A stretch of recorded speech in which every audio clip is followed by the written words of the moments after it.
দাদা ভাই ও দিদি ভাই, তোমরা সবাই কেমন আছো? আশা করি সবাই ভালো আছো, সুস্থ আছো। এই সকালের কাজকর্ম সেরে রান্না করতে বসেছি। রান্না করছি আর এই পুকুরের মাছ ধরা হয়েছে, মাছগুলো ভাজা হয়ে গেছে। মাছের ঝাল করব।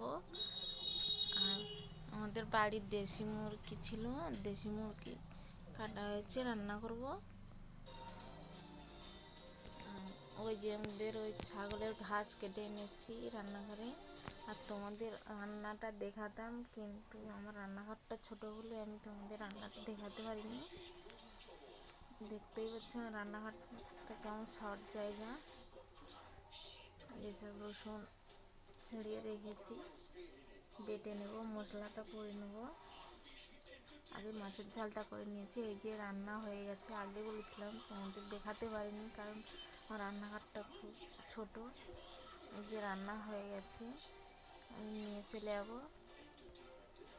আর ওই যে আমার শ্বশুর মশাই খেতে বসেছে। আর এই দেখো চারপাশটা কত সুন্দর।